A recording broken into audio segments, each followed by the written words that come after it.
Good morning students. PSC part third paper third जिसका नाम है एंजियोस्पर्म टैक्सोनॉमी एंड एवोलॉजी, उसका अध्ययन कर रहे थे। उसमें फ्लावर के बारे में डिस्कस कर रहे थे।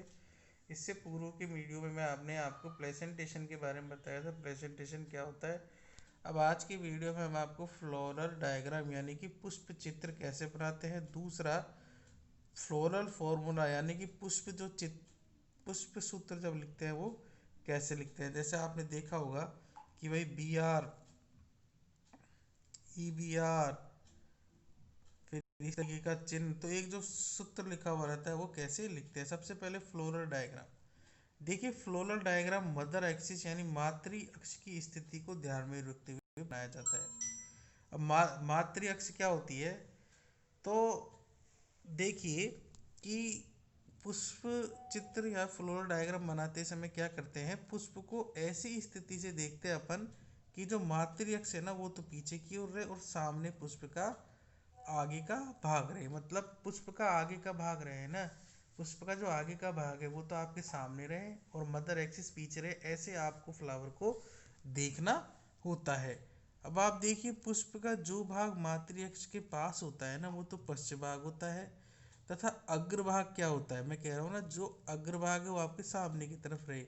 तो जो मातृ अक्ष से दूर वाला पार्ट होता है ना वो क्या कहलाता है, अग्रभाग कहलाता है। अब आप देखो पुष्प चित्र में सबसे पहले तो एक जो गोला सा होता है ना, वो गोला सा तो किसको बताता है, मदर एक्सिस को बताता है।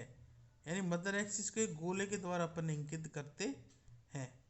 अब आप देखो पुष्प सूत्र अपन लिखते हैं ना, तो पुष्प सूत्र में अपन कुछ टर्मिनोलॉजी को संकेतों के द्वारा प्रदर्शित करते हैं। तो वो संकेत यहाँ पर इस प्रकार से हैं। जैसे मदर एक्सिस को तो इसके द्वारा प्रदर्शित किया जाता है। अब फ्लावर यदि एक्टिनोमॉर्फिक है तो ऐसे लिखेंगे, और अगर जाइगोमॉर्फिक है तो अपन ऐसे लिखेंगे। एक्टिनोमॉर्फिक क्या होता है, जाइगोमॉर्फिक क्या होता है, मैं आपको बता चुका हूँ। अगर फ्लावर में केवल और केवल पुंकेसर ही प्रेजेंट है, ठीक है, तो वो क्या हो जाएगा, मेल फ्लावर, उसको ऐसे। और अगर उसमें केवल और केवल जायांग यानी इस तरीके से प्रेजेंट है तो वो क्या हो जाएगा, फीमेल फ्लावर, तो फीमेल फ्लावर को ऐसे, ठीक है। अगर हर्मेफ्रोडाइट फ्लावर है यानी कि उसमें पुंकेसर और स्त्रीकेसर दोनों एक ही फ्लावर में है तो फ्लावर कैसा हो जाएगा, द्विलिंगी, तो उसको अपन ऐसे लिखेंगे। अगर फ्लावर में ब्रैक्ट यानी सहपत्र प्रेजेंट है तो BR, सहपत्र नहीं है तो ई ब्रैक्टेड यानी EBR। अगर एपिकैलिक्स यानी कि अनुबाह्य दल फ्लावर में उपस्थित है तो अपन लिखेंगे API के। अगर कैलिक्स को तो K से डोनेट करते हैं। अगर चार उसमें बाह्य दल यानी सेपल है और वो कैसे है, सेपल फ्री है, तो उसको अपन चार को ऐसे लिख देंगे। अगर चार सेपल यानी बाह्य दल और वो फ्यूज है तो उस चार को अपन ब्रैकेट में बंद कर देंगे। इसी प्रकार से कोरोला यानी दलपुंज के लिए C लिखते हैं। अगर चार फ्री जो है वो पेटल यानी दल हैं तो उसको अपन C4 से लिख देंगे, और अगर फ्यूज दल है तो C4 लगा के चार को ब्रैकेट में अपन बंद कर देंगे। फिर अब आप देखो इसी प्रकार से एक होता है पेरिएंथ यानी परिदल पुंज को P से नोटेट करेंगे। अगर इसमें चार फ्री टेपल है तो चार नीचे लिख देंगे और ब्रैकेट नहीं लगाएंगे, और अगर फ्यूज टेपल है तो चार लिखेंगे और उनको ब्रैकेट में बंद कर देंगे। अगर तीन तीन के दो चक्करों में टेपल है तो 3+3 लिख देंगे। अब देखो एंड्रोसिम यानी पुमंग को किससे डोनेट कर, A से। अगर पुमंग में 5 स्टेमन यानी 5 पुंकेसर और फ्री हैं तो उसको A5 लिखेंगे, और अगर 5 स्टेमन और वो स्टेमन फ्यूज है तो A5 लिख के 5 को ब्रैकेट में बंद कर देंगे। फिर अब आप देखो A5+5 का मतलब क्या हो गया, 5 स्टेमन्स यानी टोटल 10 स्टेमन्स है जो कि 5 के दो हुल्स यानी दो चक्करों में हैं। अगर किसी फ्लावर में स्टेमन्स नहीं है तो A0 लिख देंगे यानी उसमें स्टेमन यानी कि पुंकेसर नहीं है। अगर किसी फ्लावर में अनंत पुंकेसर है तो A इन्फिनिट यानी अनंत लिख देंगे। अगर किसी फ्लावर में जो पुंकेसर हैं वो कैसे हैं, एपीपेटेलस हैं। एपीपेटेलस का मतलब पुंकेसर दल लग्न, पुंकेसर जो है वो किससे लगे हुए हैं, दल से यदि लगे हुए हैं तो क्या करेंगे, C को तो अपन किससे डोनेट करते हैं, C से तो अपन क्या डोनेट करते हैं, दल, और A से अपन क्या डोनेट करते हैं, पुंकेसर को, ठीक है। तो इन दोनों को आपस में ऐसे ऊपर वाले इस चिन्ह से जोड़ देंगे। इसका मतलब क्या हो गया कि जो पुंकेसर है वो किससे जुड़े हुए हैं, दल से जुड़े हुए हैं, यानी दल लग्न पुंकेसर इसमें है। गाइनोसियम यानी कि जो जायांग है उसको जी से डोनेट करते हैं। अगर किसी में दो कार्पल यानी दो अंडा और वो दोनों फ्री है तो G2 लिख देंगे, और दो कार्पल यदि दो अंडा और वो फ्यूज रहे तो G2 को लिख के 2 को ब्रैकेट में बंद कर देंगे। G0 का मतलब क्या होगा, G0 का मतलब होता है उसमें कार्बन यानी अंडप एब्सेंट है। अब आप देखो जी के नीचे यदि लाइन खींच दी तो इसका मतलब होता है वहाँ पे जो गायनोसियम है वो कैसा है, सुपीरियर है।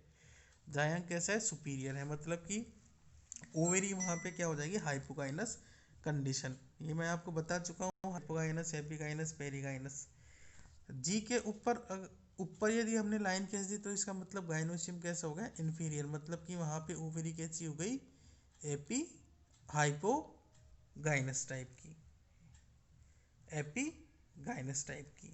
जी के यदि बीच में लाइन लगा दी तो इसका मतलब क्या होगा, गाइनोसियम सेमी इन्फीरियर। जैसे अब आपको मैं एक दिखाता हूँ कि पुष्प सूत्र कैसे लिखते हैं हम, वो मैं भी आपको दिखाता हूँ बच्चों।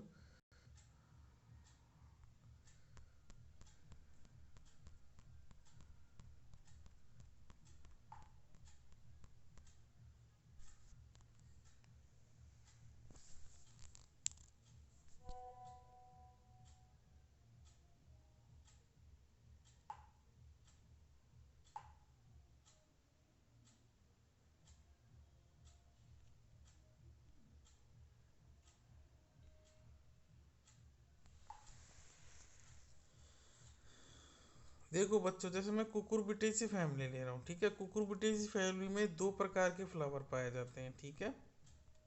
देखो, एक तो होता है उसमें मेल फ्लावर, और एक उसमें क्या होता है, ये फीमेल फ्लावर का डायग्राम है। ये तो इनके डायग्राम है यानी फ्लोरल डायग्राम है, और ये नीचे इनके पुष्प सूत्र है। ये तो मेल फ्लावर का है और ये आपके फीमेल फ्लावर का है। अब आप देखो यहाँ पे यदि हम देखें इस मेल फ्लावर को, तो मेल फ्लावर में देखो यहाँ पे ये गोला सा बना रखा है, ये तो किसको डोनेट कर रहा है, मदर एक्सिस को। ये पांच इन्होंने क्या बना रखे हैं, बाह्य दल, ठीक है। फिर इसके बाद में अब आप देखोगे पांच ही इसमें क्या है, दल है, एक दो तीन चार पांच। अब आप देखो दलों की स्थिति कैसी है, दल जो है ना वो केवल एक दूसरे को स्पर्श ही कर रहे हैं। देख लो, ये इसको स्पर्श कर रहा है, ये इसको स्पर्श कर रहा है, ये इसको स्पर्श कर रहा है, ये इसको स्पर्श कर रहा है। फिर अब आप देखो इसमें पुंकेसर कितने हैं। देखो अब आप इसमें काउंट करो कितने पुंकेसर है। तो पुंकेसर को यदि अपन काउंट करते हैं तो वो कितने हैं, पांच। देखो, एक पुंकेसर ये रहा, दूसरा ये रहा, तीसरा ये रहा, चौथा ये रहा, और पांचवा ये रहा। पुष्प सूत्र में भी नीचे अपन देखते जाते हैं। देखो, ईबीआर का मतलब होगा इसमें ब्रैक्ट यानी सहपत्र नहीं है। इसका मतलब मैंने अभी आपको बताया था, इसका मतलब क्या होगा, ये मेल फ्लावर। अब के का मतलब देखो आप, के मतलब क्या होगा, बाह्य दल। अब बाह्य दल में कितने हैं, पांच। पांचों के पांचों कैसे हैं, जुड़े हुए, ठीक है, यानी ब्रैकेट में बंद है। इसी प्रकार से सी, सी यानी कि दल, और दल में भी कितने हैं, पांच, और पांचों के पांचों क्या है, जुड़े हुए हैं।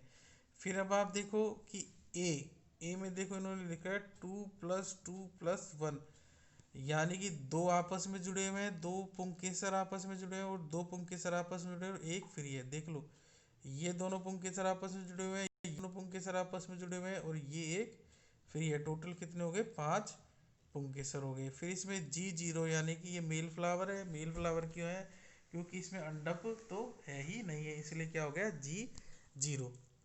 फिर अगर अपन इधर की तरफ आ जाते हैं तो फीमेल फ्लावर को देखो आप, फीमेल फ्लावर में भी देखो, एक दो तीन चार पाँच, पाँच तो क्या है, वो बाह्य दल, तो ये K5 ब्रैकेट में बंद। एक दो तीन चार पाँच, पाँच ही क्या है, दल, तो फिर ये C5 ब्रैकेट में बंद। A0 यानी कि पुंकेसर इसमें है नहीं, तभी तो ये फीमेल फ्लावर है। अब आप देखो इसमें क्या है कि G3, G3, थ्री का मतलब क्या, जी का मतलब हो गया गाइनोसियम, तीन का मतलब कितने अंडप, तीन, और ब्रैकेट में बंधा है, मतलब तीनों के तीनों अंडप क्या है, आपस में जुड़े हुए। देखो, एक अंडप ये रहा, दूसरा अंडप ये रहा, तीसरा अंडप ये रहा, ठीक है। वास्तविकता में ये एक अंडप हो गया, ये यहाँ से लेके यहाँ तक, सॉरी, देखो कैसे हो जाएंगे, तीन अंडप, एक अंडप तो ये हो जाएगा, ठीक है, दूसरा अंडप ये हो जाएगा, ठीक है, और तीसरा अंडप ये हो जाएगा। आगे बात समझ, ये जो छोटे छोटे लग रहे हैं ना, ये क्या है, बीज है, ठीक है, आ रही है बात समझ में। और इसमें EBR यानी कि ब्रैक्ट है नहीं, ये कैसा है, एक्टिनोमॉर्फिक, और ये मेल फीमेल फ्लावर का चित्र। तो इस प्रकार से अपन किसी भी फ्लावर का पुष्प डायग्राम बनाते हैं, पुष्प चित्र यानी कि फ्लोरल डायग्राम बनाते हैं, और जो है हम उसका इस प्रकार से पुष्प सूत्र भी लिखते हैं। आपसे सीधा सीधा पूछ लेता है, जैसे एग्जाम में कुकुरबिटेसी फैमिली के फ्लोरल डायग्राम को बनाइए या फिर उसका पुष्प सूत्र लिखिए, ये भी कई बार एग्जाम में पूछ लेता है। तो इस प्रकार से फ्लोरल डायग्राम का बारे में यहीं से समाप्त होता है वीडियो। अगली वीडियो में हम फ्रूट यानी फल देखेंगे, फल क्या होता है और उसके प्रकारों का अध्ययन करेंगे। ठीक है, फल आपके जो टर्मिनोलॉजी है उसमें लास्ट टॉपिक है, इसके बाद टर्मिनोलॉजी खत्म हो जाएगी।